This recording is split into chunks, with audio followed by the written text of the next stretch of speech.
Welcome to Uninfluenced, mother bitches. Yeah, that was Mike tipping his hat. I don't know which camera. All of them. All them shits. All of them.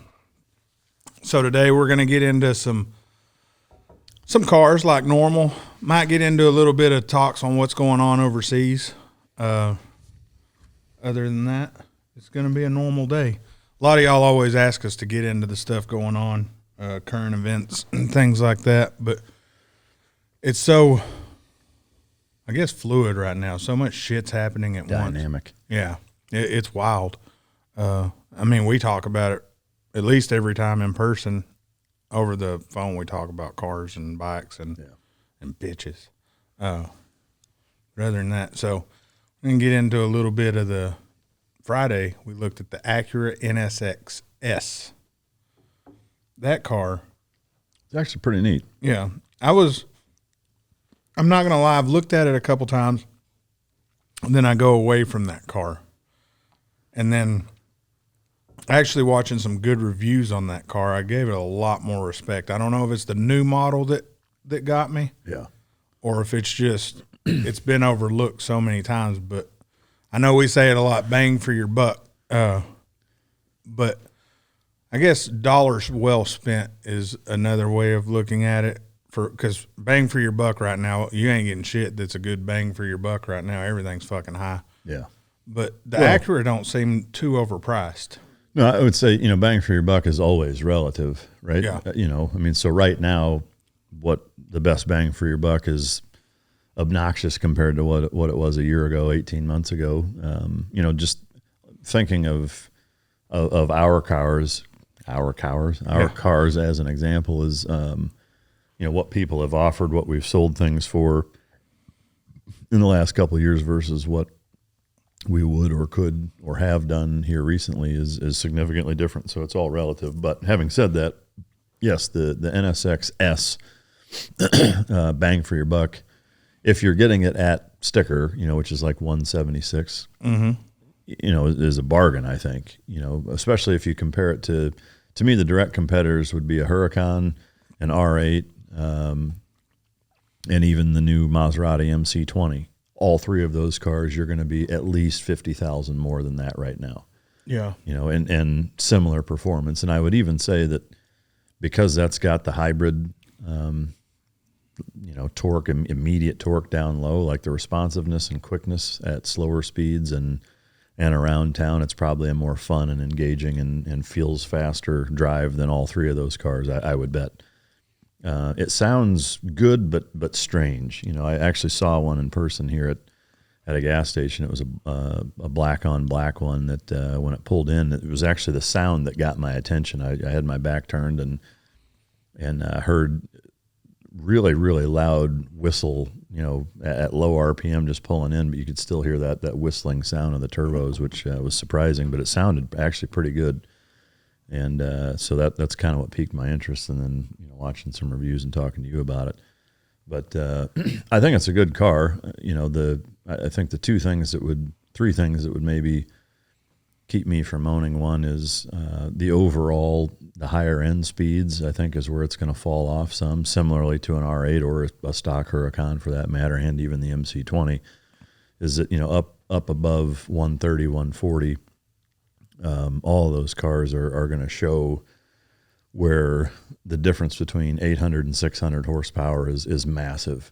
Mm-hmm. Under 100 miles an hour, there's not a huge difference. You don't feel or see a big difference performance-wise, 500 horsepower versus 750 or 800, unless it's, a twin-turboed something. But even then, putting the power down and all that, it's far more negligible, south of 100 miles an hour. So I think, that's where I would have a problem with it. But that's the same reason I wouldn't want any of the other three cars also. Under 100 miles an hour, it's probably the fastest, most fun car to drive of all four of them, I would bet. The other thing that, the aero in it is better than the regular NSX, which is nice. It's probably still not quite what a Huracan would be. I think the Huracan steering and handling at higher speeds is probably the best of those four. And then the last thing, certainly not least, is the the interior. Like, I mean, it looks like a fucking Acura, you know. I mean, it is an Acura, but it looks like a fucking Toyota, basically. The interior leaves a lot to be desired. It's very old tech, and it just kind of looks old to me. But Acura NSX, the thing weighs 3,900 pounds. that's the big kicker, I think, is that's heavy. Yeah, 3,900 pounds, and its top speed is 191 miles per hour. A quarter mile is pretty impressive for that kind of weight, the power, and being a hybrid. It's a 10.9 quarter mile, which isn't horrible. I believe the Huracan's like a 10.6. 0 to 60 is 2.7, which is very respectable for that weight. Yeah, I mean, that's respectable for anything. That's quick. Yeah, that's really quick. Anything under 3 is nuts. The kicker, you got to make it, do it. You know, it's not going to just happen. Yeah. It's got 2 rear motors, 2 front motors. Is that right? There's 4 motors in that thing? I'm not sure, but to me, the 3,900 pound thing is the real bitch. Is that you're going to feel that? Yeah, I mean that's the same weight as an SF90, right? But the SF90 has 1,000 horsepower, so almost double the horsepower. Yeah. But it's a neat car. It's a good car. I think for if you don't give a shit about going above 130, 140, then it's probably a really good car, especially for the money. Again, comparing it to the other ones, but so it has its place, I would say. So it's 191 is what it said? The top speed? Yeah, 191 is the top speed, 176 is the price, right? It says 171 on the price. I mean, that's fucking cheap by comparison. That's cheap, yeah. Now, here's the one thing with this Type S model that it has. They're only making 350 of them. Worldwide, right? Worldwide, that's not obviously very many of them. So my suspicion is that you're going to see probably increased price on that sticker by a fair bit. I could be wrong, but I'm going to do some shitty online stuff here. I'm going to look it up while we get a little more into it. Okay, hold on. I'm going to read. So it's got 3 electric motors, 2 that drive the front axle and the third sandwiched between the engine and the 9-speed dual clutch automatic. Yeah. So that's not horrible. That's, I bet, where some of the weight comes from. That's where all of it's coming from, because it's not a very big car. Yeah. So I'm actually stalling for you guys because I'm going to look up how many are available in the area. Or in the United States. Yeah, in the United States. Yeah. And what their prices are right now to kind of give you guys a rundown on what it is. The other negative for me is the interior. It looks like an Acura inside, which some people that wouldn't bother them, but from what we're used to being in, and this is kind of I guess a snobby ass thing to say, but it's I don't think so. I mean, look at what you're comparing it to and look at what you're paying for. I mean, yeah, there's one available right now in the United States, and it's listed at $187,000 pretty much. It's $5 under 187. So this says 300 destined for North America of the 350 that are sold globally, which says that they've all been spoken for. Just like, any other limited run, Pistas, 765s, fucking Performantes, whatever, that they don't make anymore, or there's only so many. Just because obviously they're spoken for doesn't mean that you can't still get one. You're just going to probably pay $50K over a sticker, which now puts it in the same category as everything else and makes it, a stiffer competition. All the other cars, being made stiffer competition because of that. But yeah, it's a good car. I just, would I have one? No, I wouldn't. But say you're just getting in the game. In the supercar game. Mm-hmm.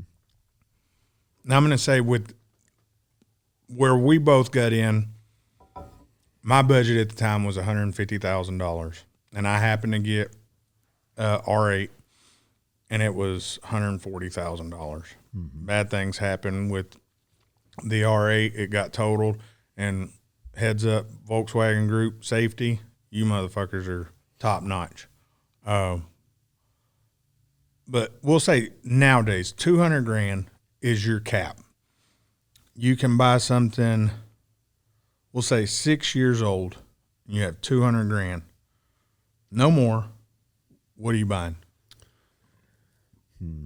I would probably still go I'd go with a used R8, I think, just getting into it because of the 5.2 liter V10 and naturally aspirated fun that comes along with it. Like that engine is intoxicating. Mm-hmm. The NSX sounds good. Doesn't sound like a V10, a naturally aspirated V10 at 9,000 RPM. Like that is a really fun thing to get to experience. And I do like, because if I was just getting into it again, I wouldn't care about super high speeds because I wouldn't be going super high speeds just getting into it. And I think the R8 is such a nice, compliant, everyday supercar that is still fast as fuck up to 120, 130. A ton of fun to drive, super comfortable, really good tech. And, at 200, you could actually, if you're buying a used one, you could still supercharge it, Yeah. If you got like a 17 or 18, right now, you couldn't go with a performance like the one you used to have. No. Those fuckers are hitting over 200 grand right now. Yeah, but if you get a 2017 with 10,000 miles on it. And those engines, they're bulletproof. They're freaking bulletproof. Yeah. We see them all day long used with 40, 50, 60,000 miles on them. You see Huracans. Hell, there was a perf I pulled up earlier, 24,000 miles on it, supercharged for $370,000. Yeah. But that thing's supercharged, and I would have to, it would be between two cars. And I know which one I would pick because, say, I'm fresh going into it, but I would say two cars. And, again, people are going to get butthurt because it's not the ZR1 Corvette. Because, to me, if you're going into it with blinders, you're not looking at a Corvette. You're going thinking supercar. And everybody don't look that way. They just don't look at Corvette. I don't know why. So I'm going to go into it, and I'm going to look at two cars. It's going to be a GT3, Porsche GT3, or the R8. And the reason I'm going to pick the R8 is the same reason you did. It's emotion. It's raw sound. And to me, it's, like you said, it's the best all-around starter supercar. Hell, even if it's not your starter car, the R8, if that's just your budget, all you can afford, I've never walked up to an R8 V10 and been like, man, what a broke bitch. Yeah. No, I respect the shit out of that car. For one, I think it's one of the best put together cars you can buy on the market as far as road noise, feeling comfortable. You want to take your wife out on a date night, your girlfriend, whatever. Yeah. For those others, your boyfriends. You jump in it, though, and it's never like, I can't hear. The cabin's so well insulated that you can have a full exhaust system on there and still have a conversation with the person next to you. No, it's a great car. There's no two ways about it. And, both of our bitches about that car, and I kind of want to get in another one and see again. I want to get in a supercharged one and see one more time how it felt, because it's not the same as the car I have, the perf. It's just not the same. The aero and the perfs. That's not even close. But I want to get in one the way we are now, how we drive, and really see how hard I could push that car. Yeah. If you do lowering springs and better tires and shit like that, you can improve on it. But the reality of it is that it has no real aero to speak of by comparison. Yeah, it don't. It just doesn't, and it doesn't matter how good of a driver you are, how much experience you have. The fact is that it just is not planted the same way. I think taking a look at Nürburgring times is, a lot of people use them, I think, as dick measuring contests or maybe even use them kind of inappropriately as far as, bragging rights, again, kind of the dick measuring thing. But this is one instance where I think that speaks volumes because, the listed or published times are kind of, this is the best time anybody's ever gotten with this car. And so that tells you kind of the limits of the car. Yeah. And the fact is that, on that circuit, you're talking about compared to say a Huracan Evo even, both all-wheel drive, same exact engine, similar weight, similar same chassis, similar, 80% of the car is the same. Mm-hmm. The difference is in aero and downforce and suspension.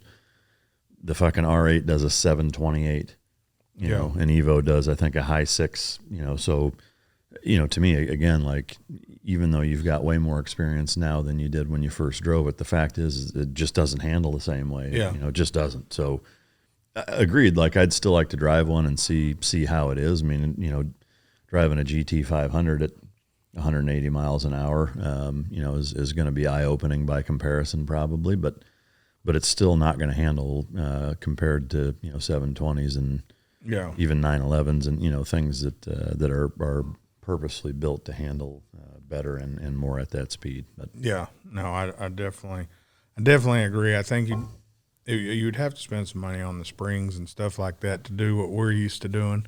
Another car bang for your buck that you'd be good at or good with is a Gallardo, a Superleggera. You can get one of them right now under $200,000. Again, pretty much same platform, just older tech. Yeah. I bet you'd get better aero. Yeah, probably. One thing too that not even, I mean, you mentioned the GT3 or GT3 RS. I think a used 911 Turbo S for your first car getting into those types of cars would also be a good option. You can find the 991.2 with, you know, fairly low mileage, and that's kind of similar to the V10 engine durability wise. Like, you can have 50,000 miles on those and they don't lose a ton of value. So, you know, getting one of those at you know, high hundreds or sub 200K would also be a decent option if it's your first car. You know, does it have the emotion and whatever of the V10? No. You know, the reason both of us got rid of ours, you know, I think speaks to that. But if that's your first supercar experience, then it's going to seem, you know, a lot better in that regard than what we're used to, I think. Yeah, I remember driving back to back to a meet. I drove out there in your VF supercharged R8, and we played around with your twin turbo 911 or your 911 Turbo S. Way back, we swapped, and I think I had mixed emotions that day, if I remember right. I loved the sound and the emotion in the V10 that day, especially being supercharged. And if I remember right, yours had stock exhaust, right? Yeah. On that until you did the twin turbo shit.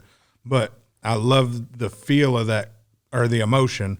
And then when I got in the other car, I loved the steering and handling over the R8, but I loved the emotional connection to the R8. Yeah, and they were pretty comparable performance-wise. I mean, we were back and forth the whole way, no matter who was driving what. I think we had back and forth races both times.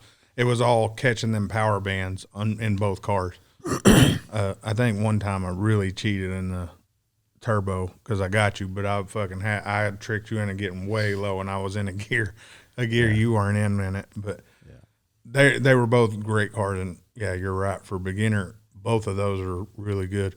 And by beginner, I mean not it's your first drive. I mean you're wanting to get in the supercar world.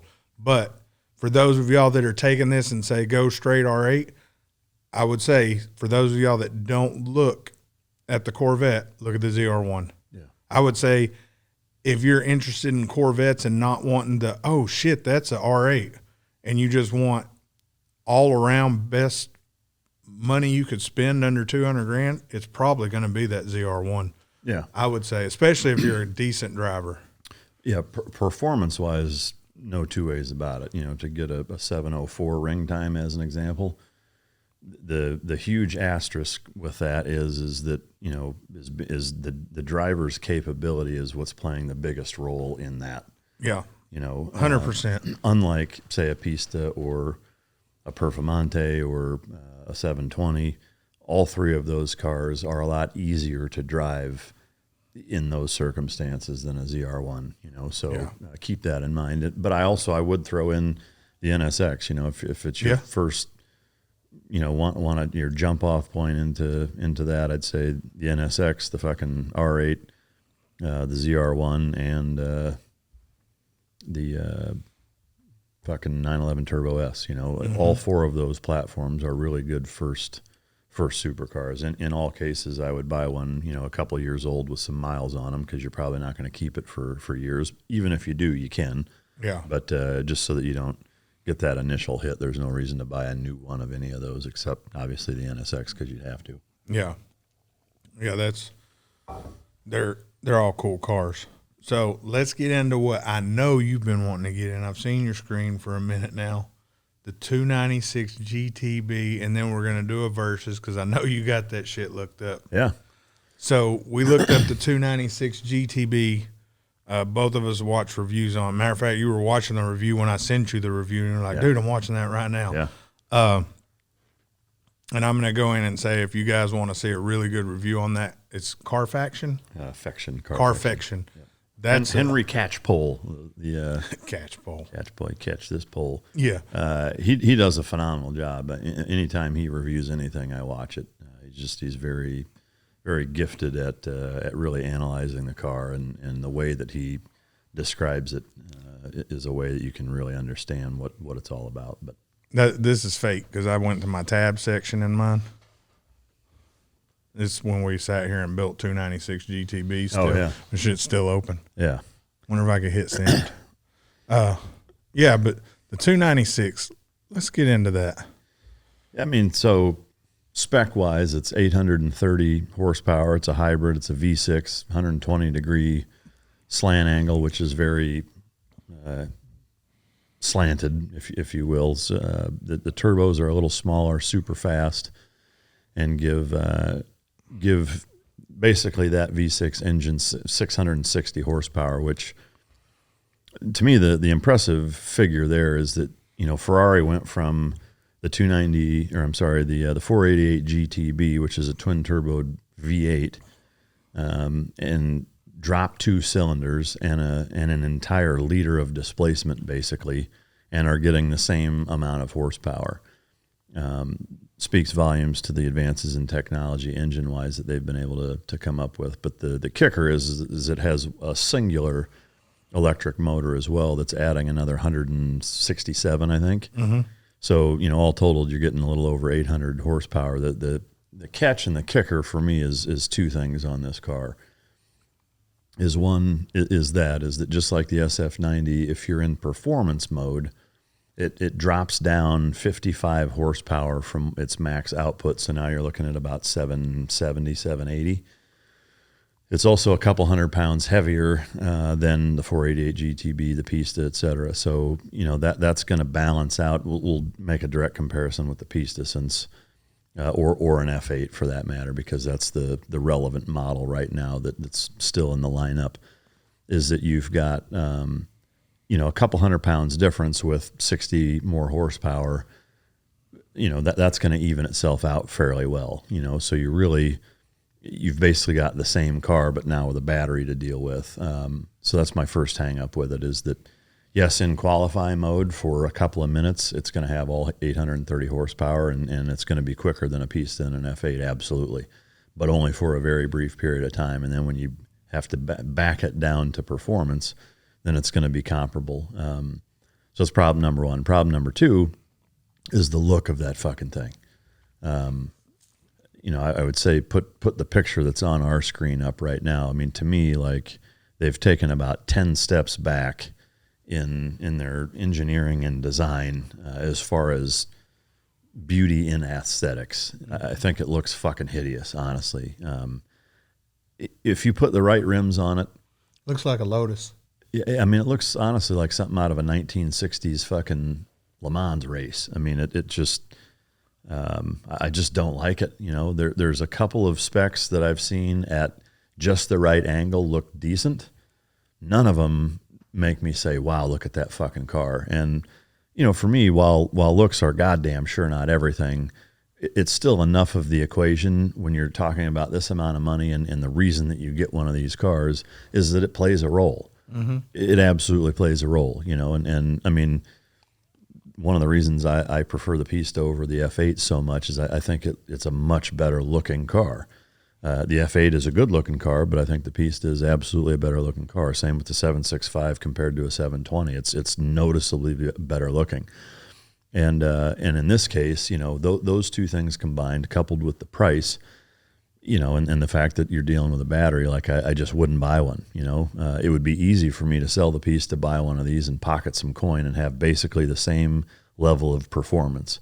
Yeah. If not even maybe a little quicker, and well, for sure a little quicker in some metrics. It did Fiorano, the test track that Ferrari has, a half second faster than the Pista, which on that track is significant. Yeah. The Pista does it half second faster than the F8 as an example. So it's the quicker car of the two. I just, to me, between the looks and having to deal with the battery, I still wouldn't fuck with one. I just wouldn't.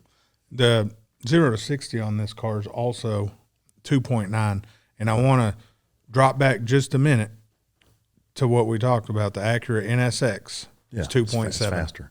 Yeah. So if that tells you anything, so this car is going to start out, if I remember right, it's 320,000 or some shit. Like right? 330 something. Yeah, but and then once it's spec'd out, it's $400,000. Yeah, I mean and I tell you, like if I was going to get one, I would do the Asset Fiorano package. You had to. I would do Pista stripes on it. I would do carbon fiber rims on it.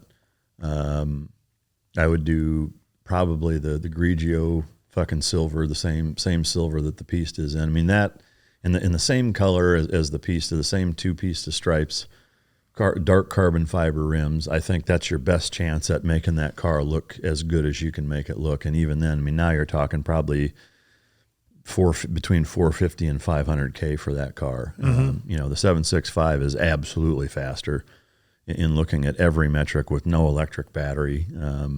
It's several hundred pounds lighter and just absolutely fucking faster. It's putting more power to the wheels without a battery. So, there's just no fucking reason to entertain getting it. If it blew me away looks wise, I would consider it.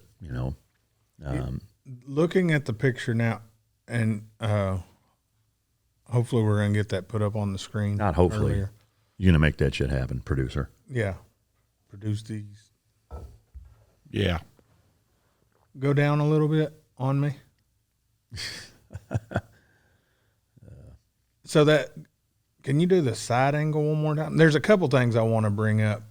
So right here, if you take off that front hood and you look at pull up a Lotus Elise real quick, and look at those side by side. One thing I will say, I'm going to give the new designer of Ferrari a little bit of props on this. Evora. Sorry, I fucked up. I love the name of that engine, the Piccolo V12, mini V12. Yeah, because the sound of it. They spent so much time designing. Look at that. Yeah. Take the hood off and look backwards. Yeah, I mean, it's for sure a similar line design. I don't like either one of them. Yeah. Y'all been asking us to do some reviews on the Lotus. Yeah. I think the Lotus is a cool car. It's not for me, and it's not a supercar to me. It's an exotic, but it's not a supercar. Yeah. We'll get into that one day. We just got too much other crap. Go back to that other one, So I love the name of it. I love the fact that for a base car, you get an Inconel exhaust out of a base car. So Inconel, if any of y'all are familiar, so there's stainless, there's titanium, there's Inconel. There's also ceramic. Ceramics hasn't been offered on too many cars. I know it was the Pista, and I want to say the LaFerrari had that option, and possibly I'm talking out my ass, but I think the SF90 has that option. But this one comes standard out of the box with an Inconel exhaust. Inconel exhaust. So, for example, we'll just use the Performante for example. If I was to buy a stainless steel exhaust, if I buy the Soul Performance, it's around $2,200. And you can find them cheaper. You can find them a little bit more. Then you find a valved one and it goes up. But we'll just stick with that. Cheaper exhaust, more entry level. And there are some other cheap designs, knockoffs out there. Then you go to the titanium. Titanium will run you usually about double what a stainless will. So you're looking around $4,000 for a titanium exhaust on the same Performante. Now you go Inconel, you double the titanium. So now you're at $8 to $9,000 for an exhaust. It's 4 times the amount of stainless. Yeah.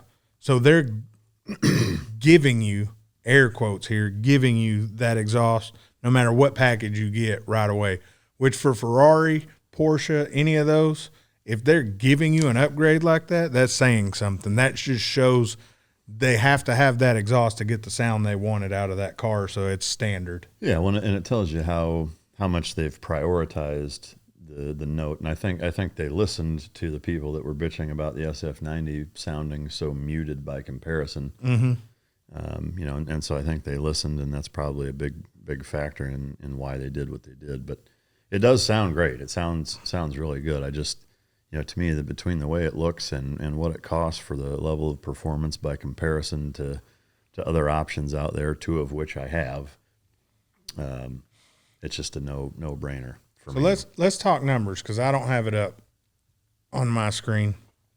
We know now what your sticker price is on your 765. So you have a 765 LT versus the 296 sticker to sticker, both with carbon options and pretty well spec'd. I would say they're going to be comparable. The Ferrari may actually be a little bit more. Oh, guaranteed. Spec the way that I would spec one to actually have it, it would absolutely be more expensive. What are the times? Have you found anything on that times-wise comparing the two? I know nobody's actually went out and done it yet. But well, yeah, I mean, there are some published times now that the 296 is actually out there, right? And so I like the interior.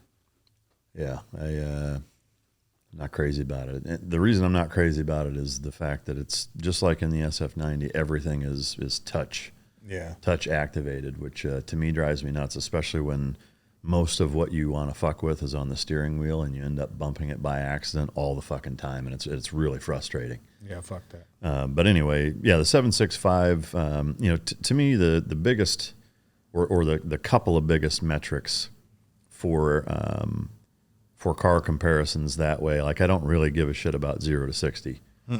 Because they're all fast. You know, they're both under 3. It doesn't even fucking matter. I mean, for that matter, yeah, the 765 has a faster rating, but again, I don't really give a shit. To me, the 0 to 124 or 0 to 200 kmh metric, if I had to pick one single one, even over the 60 to 130 or 100 to 200, is probably the most important, because it tells you gearing, grip, overall fucking quarter mile type speed, and 60 to 130 speed or 100 to 200 speed, really all in one time. Mm-hmm. You know, and to give you an example, the F8 is 7.6, 0 to 124. The Pista is 7.5. The 296 GTB is 7.3. The asterisk there is that is in qualify mode, which you're not going to have other than for a couple of minutes before you have to turn it back down to performance. Turning it back down to performance, you're going to lose 55 horsepower, and it's going to be up, you know, more in the mid 7s, possibly even slower. Who fucking knows? But yeah, the 765 LT published time is 7 flat, which to give, you know, anybody an idea, if you think about 0.3 seconds in a quarter mile time, which is at that speed, 0 to 124, I mean, your trap speed is going to be a little above that. So, you know, 0 to 124 basically is your quarter mile. 0.3 seconds is a lot. You know, it's like 2.5 car lengths. If you watch, you know, in any drag races where cars are that much faster than one another, there's a noticeable difference. But I will say that it will absolutely go faster than that. McLaren, just like with horsepower, their times are always understated, and it will do sub 7 absolutely. Mm-hmm. It really is pretty neck and neck with the SF90. I've seen enough comparisons and even races where they are. I mean, the one on drag times is probably the best, because they've got 2 really good drivers, ideal conditions, and they hit it at the exact same time, and those cars are fucking basically door to door the whole time. And the SF90 does a 6.6, 0 to 124. Yeah. You know, so you're talking about a full second faster than an F8 or Pista, and 3/4 of a second faster than this thing in qualify mode. So, you know, speed wise, there's just absolutely no real comparison. The 765 is just the faster fucking car. No two ways about it. But Yeah. I do want to ask one thing. Looking at this picture here, and something we talked about, I'm going to get back to this, but before I forget, why the hell won't these people put that rear view camera in like your rear view mirror is a camera in these supercars? yeah, I mean, they should. I mean, you already got a damn camera back there. Yeah. It's not like it's going to weigh that much more. Yeah. I don't know. Same with like Escalades and fucking. Yeah. Yeah, I don't know. To me, especially your car, the 765, when you hit the brakes, you lose visibility. It's gone. Yeah. But anyway, I mean, I agree. One neat thing about it is that the screen in the 765, the one you can have it the big LCD screen, or it can flip up. I don't ever use the flipped up version, but when you do hit it in reverse, it's in your gauge cluster area, not the infotainment center. So you've got this massive fucking really good visibility rear view camera when you're backing up with it, which is nice. But I agree. I think it would be nice if the rear view mirror was the camera view there. yeah, Because it's not like you can hardly see anything out of it anyway. I think that should be standard on all those fuckers. Yeah. Looks wise, I think the 765, if you could get one at sticker, if you're doing sticker to sticker, I think the 765 LT is going to be a nicer car to get for speed. Handling, I can't say yes or no yet because we haven't got to drive one. Yeah. Listening to the people talk, this one's supposed to handle really well, but again, I doubt it's going to be as good as a Pista yet. I mean, I would say, you know, with all of them, like at least for my driving capability, it's all kind of negligible. I think the 296, the Pista, and the 765 are all really, really good handling cars. I'm not good enough to make a distinction other than just preference, really. And I don't really have one. I mean, having driven the 765 and the Pista back to back now a couple of times, they both handle extremely fucking well.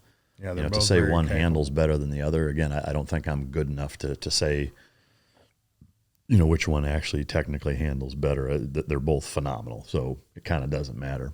I would say that the 296 is probably in that same level of capacity. To me, the huge fucking benefit over either the SF90, the 296, the new McLaren, what is it, fucking Elvira or whatever. The Elva. Yeah. Their new crack at the hybrid, that's actually pretty slow. I'm surprised. Their 0 to 124 time, and that is 8.3. Yeah, you know what's not slow? How fast that money's got to leave your bank account to get that motherfucker. Yeah, that sure. bitch is not cheap. Yeah, and it's not that fast, but which is, again, surprising. But to me, I don't like the hybrid option as far as having a car, keeping a car, the potential mechanical difficulties that come along with that. I'm not fucking crazy about it. And that's one of the reasons I really like the Pista and the 765 so much is that, you know, they're pretty analog by comparison. And I think the fact that we're seeing the drop off of when we got in this, it was V12s, V10s. We're seeing the 458 phasing out, the 488's kind of coming in more, and the 458 fucking Ferrari is still one of the most amazing sounding cars outside of the Ferrari V12 to me. The Lamborghini V10, the Audi V10, same engine, and the V12. So we came into this when those were very popular. So when we go to a meet, we'd hear these pulling up. And now we're going into weak-ass V8s. No offense to McLaren. Other than your 765 LT, McLaren's exhaust from the factory suck dick. Yeah.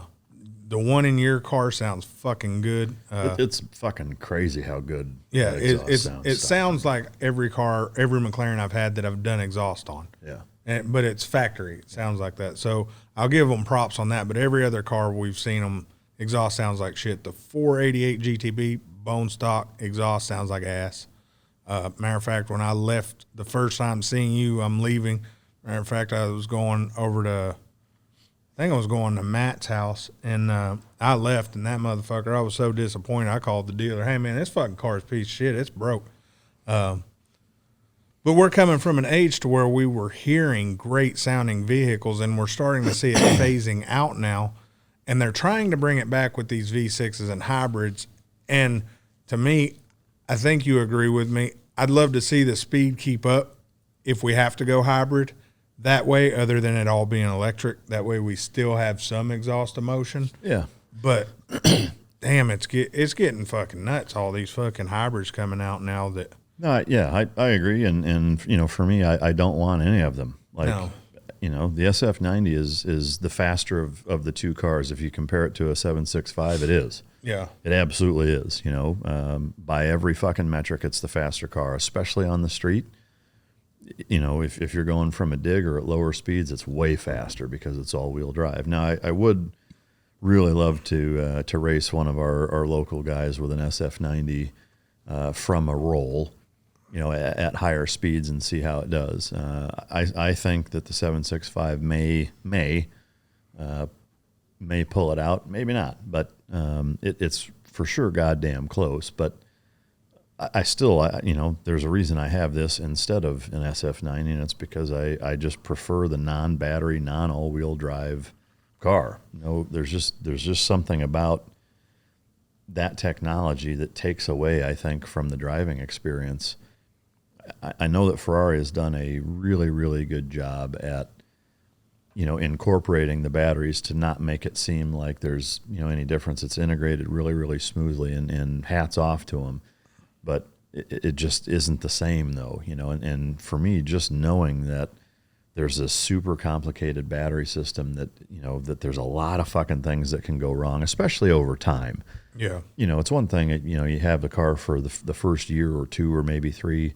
But, you know, when those hybrids are 5, 7, 10 years old, like, fuck you. There's no way that shit's going to work right. No fucking way.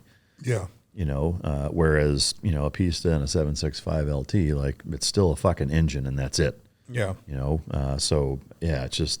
And you had a couple opportunities to go order one where you would have paid sticker. Yeah. You wouldn't have paid over. We got a good relationship with Ferrari. And Yeah, I could have ordered one and I didn't. And matter of fact, one time we damn near set it up. Yeah. Because I was like, man, you ain't going there without me. I'm going to be in that room while you're ordering a damn Ferrari. Yeah. But, yeah, just. You should have ended up like that one piece with two different color fucking interior exteriors. Yeah, I just don't want it. You know, it's a great car. I just don't want it. I think Ferraris, and I could be in my own world here, but everyone thinks we're Ferrari fanboys, and to me, I'm not any car fanboy, honestly. I like design of all vehicles, and yeah, some catch my eye more than others, and some I enjoy the brand a little more. I'm not a wear a hat, wear a jacket, wear tennis shoes and shorts that have the brand I'm driving car. Hell, I'm the type of motherfucker, I could be in a Lamborghini and wear a McLaren hat or a fucking Ferrari fucking shit and just really piss people off. Be in a Prius and wear a Ferrari jacket. Yeah, to me, this could be my opinion only, but I think Ferrari has lost it with this new designer. Yeah. And that could just be me. I think this dude is trying to make their shit all George Jetson shit, and they just need to take a minute and breathe. The 296 in the back has them Corvette-looking lights. It looks cheaper. It's going to appeal to some. It's going to appeal to the newer buyers, which I think that's what they're trying to do, is get to the newer buyers. But in all reality, yeah, I mean, look at that. That looks like a Corvette or a Camaro in the back. Yeah, to me, they took a huge step back with, I mean, really with the front. Yeah, I think is probably the worst. The back looks pretty SF90 like, and I'm not. And I think they lost it on the SF90. Yeah. I'm not usually I'm the type of person, as it's out longer, I start to it's not that bad. But I'm the opposite with these cars. The longer they've been out, it's like, fuck. Yeah, I don't like that. No, I agree. You know, and no offense to the owners, especially the owners that are buying them and making a shit ton of money off of them. Man, congratulations. But so there's a there's a car called the Ferrari 250 LM, right? And this is from 1963. I mean, So that's supposed to be I'll hold this up, you know, for those of you, you're not gonna be able to see it. I'll have our producer post a picture of it, but it's, I mean, to me, if this isn't a throwback to that, I don't know what the fuck is. Look up the Ferrari Dino. Yeah, to me, it's Is that a the cross same between, thing? No, but it's very similar to that. This looks even more like That, the 296. The Dino is where the comparison. It's actually not a Ferrari Dino. It's Dino. Yeah, It actually never had the actual Ferrari badging on it. It's just called the Dino. So you might not be able to find. But at any rate, so technically, if you use that as a technicality, even though Ferrari made them, this 296 GTB is the first V6 Ferrari With a Ferrari badge on it. Yeah, but you know, again, looking at this 250 LM, like, I mean, it looks so much like that, and it's 60 fucking years old, you know, and to me, the rims don't help. I think that, you know, similarly with the F8, I think they're really need fumbling in the fucking rim department. Yeah. Like, they look fucking terrible. You know, they look like the car looks like it's from the 1960s. The rims look like they're from the 1980s. Yeah. And I just don't get it. You know, there's so many just ridiculously good looking rims out there, and they put this shit on there. Like, it baffles me. Now I know, yeah, you can replace them. You can order carbon but for fiber. that much fucking money. Yeah, I mean, like for what's coming on it. I just don't understand it. You know, but yeah, it's. I think they dropped the ball.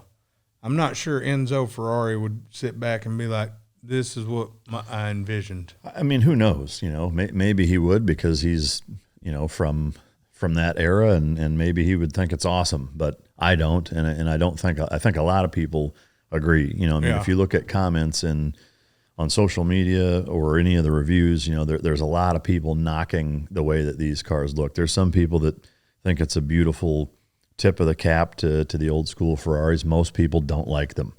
You know, and that's the reality of it, is that, you know, as a manufacturer, you're trying to make something that your customers and fan base are going to like. And I just think that they really fucking fumbled there. Yeah, there she is, the Dino. So the Dino, to me, yeah, I think your comparison is way closer than the Dino.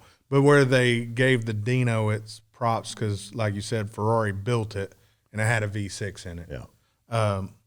It's kind of like Ford and the Pantera. Yeah. It's Ford had a shot at a supercar and they helped build the Pantera, but it didn't have the full Ford backing on it. Yeah, I think that what was it? The LM? Yeah, 250 LM. 250 LM looks way closer.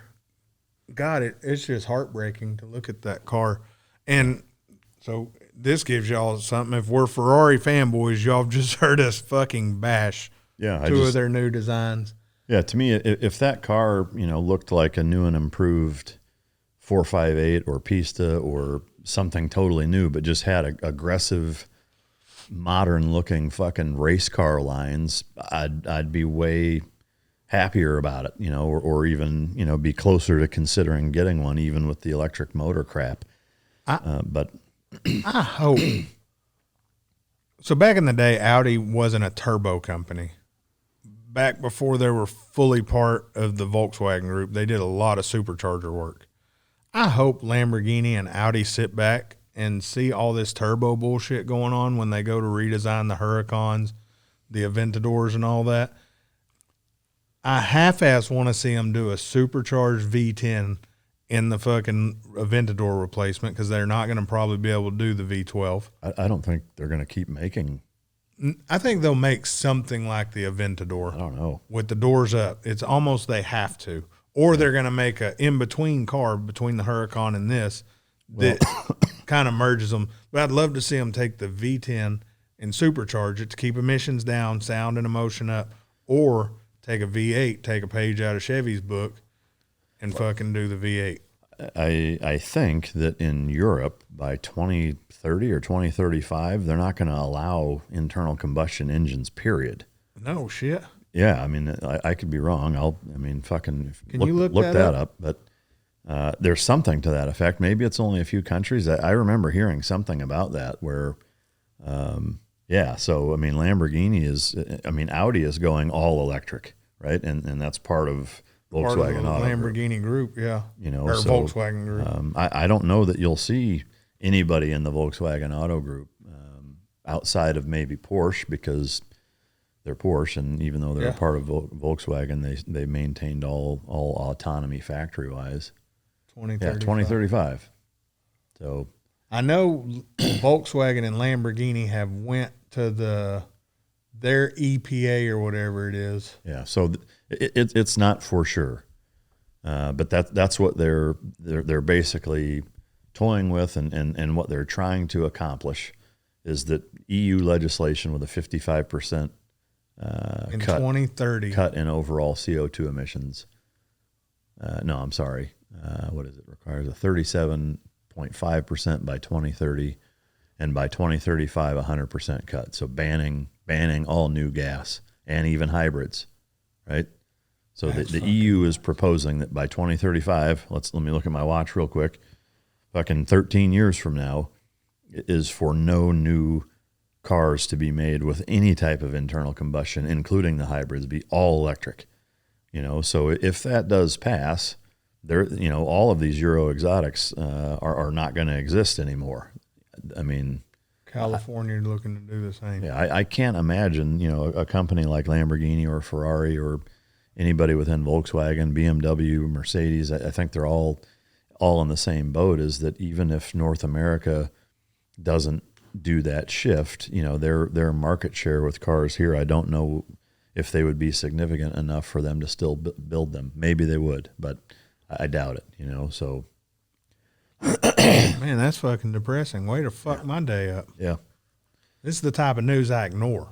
Yeah.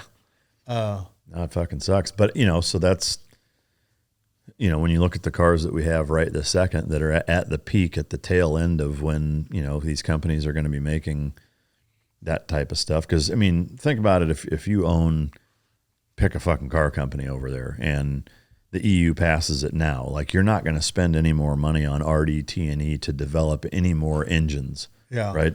I mean, you're going to use what you have. Yeah. I mean, you're going to stick with what you have and hybrid them out for a few years and then switch over to all electric. So I don't know, internal combustion engine wise, I don't know that you're going to see things any better than what they are right now. I just had a funny fucking thought of us fucking 55 years old. Well, you'll be like 70. But me, 55 years old, driving and we can't get a sound, so we take fucking playing cards to our tire. Yeah. Like we used to do with bicycles. Right back to shit. Fucking being a kid. Fucking run over a paint cans and get it on your foot. Yeah. Fuck. Golly. Man, it's fucking depressing. Yeah. Yeah, I know, though, that Lamborghini's trying to fight this somehow, but like you said, can they? Who knows? Yeah, I think Ferrari is also, but they're trying to get exemptions, basically by saying in these certain niche environments that they're still allowed to make those cars. Maybe they will, maybe they won't. Who fucking knows? But it's depressing, no doubt about it. Yeah, so we got 13 more years of fun. Surely there's going to be a grace period to where we can actually still own the cars. No, yeah, they're just saying gas will be like $12 a gallon. They're saying that they're just banning making new combustion engines, not necessarily banning ownership of it. So there'll probably be, knowing our luck, a fucking tax on having these cool ass cars, a tax or a fee of some kind, which sucks fucking dick. I don't know.